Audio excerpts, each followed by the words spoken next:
Here's what I want you to do. I want you to set a big art goal for yourself, then release attachment to achieving it. Set it, and then don't get attached to it. Setting art goals can be a very positive and powerful thing to do. Art goals help us get somewhere. They help us get what we desire. They align us to a direction like a compass would. Unfortunately, setting them also makes us instantly unhappy. For example, if you set an art goal to draw as great as whatever artist you love, you're immediately creating a sense of dissatisfaction with your current skill level. You've just defined what you haven't achieved yet. You've also defined how far you still have to go. It's a gap between the person you are and the person you want to be. And depending on how big your art goal is, that gap could seem insurmountable. As you can imagine, this will lead to procrastination and just feeling stuck. What is worse, when you complete a goal, the payoff can be depressing. The art goal isn't the problem though. It's the attachment to the outcome that is the problem. When you attach yourself to a specific result, that creates disappointment and frustration. The root of your happiness is wanting to be some way other than the way you are right now. You've just attached all of your happiness to achieving that art goal, whatever it is. You're thinking, I'll be happy when I paint like this amazing artist. I'll be happy when I make this amount of money. I'll be happy when I lose this much weight. I think we've all been there, right? You won't be happy until you've reached the goal, and that could take years. That's years of unhappiness. So the next question you're probably asking right now is, how do I focus on achieving but not focus on a specific outcome? How do you set goals and not get attached? Well, you can focus on these 4 things instead. Number 1, know your purpose. I have a long video right here on how to discover your purpose in life. I call it your big why. Check that out for more. Because once you know your purpose and your values, you can get in line with them and generate happiness by simply being in alignment with who you truly are at your core, being aligned with who you truly want to be at every single moment. You're aligned internally and emotionally rather than something external of you that you're not sure is going to happen anyway.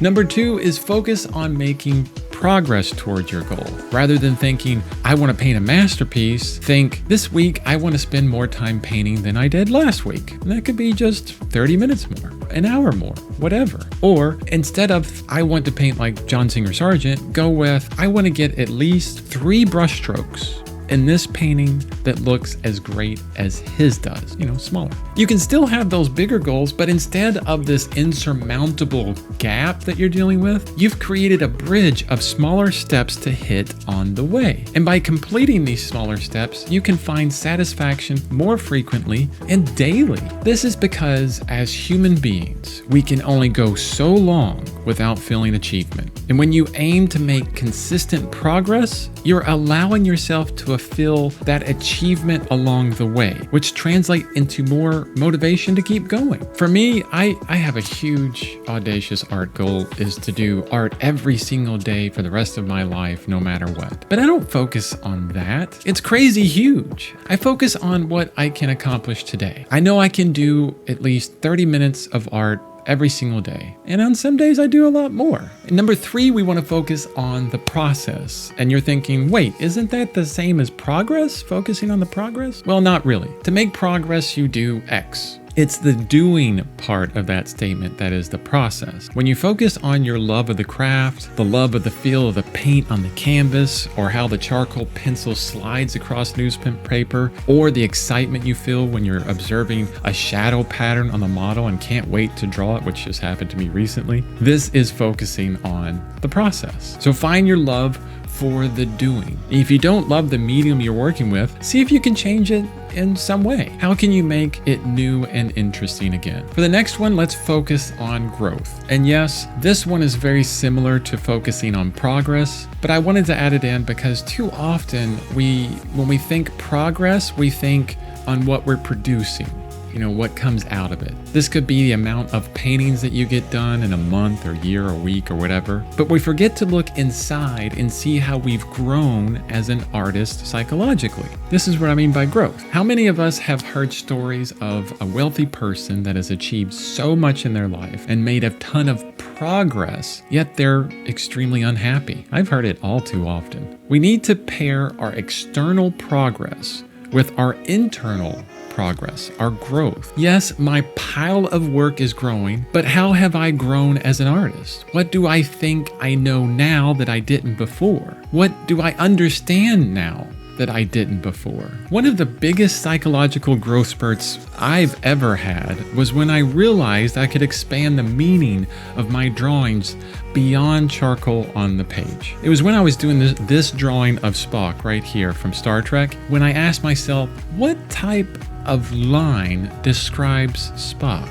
And then I thought, well, Spock is a very logical and scientific person or character. I bet very straight and accurate lines would describe him best. So I did the whole drawing with very straight, hard-edged lines. It was a revelation to me, and my art has changed completely since then. I had just found another level of communication within my art. My skill level didn't change. I only completed one drawing, but after it, my complete outlook on art was different. I had expanded. I had grown. This is what I'm talking about when I say focus on growth. Look at where you are now psychologically versus where you were years ago. Now, you can still set the SMART goals: specific, measurable, achievable, and time sensitive. They will definitely help you orient into a specific trajectory, but then you can also let go and focus on the energy, on the journey. It's as they say, it's all about the journey, not the destination. Because I can go one more mile is much more encouraging than I still have 200 miles to go. So give yourself entirely to the journey of your art career and let go of the specific results. Enjoy the journey. If this video was helpful, please consider liking and subscribing. My videos on igniting your creative motivation will definitely be super helpful in setting your goals as well as achieving them. I'll link it right here for you. Definitely want to check that out.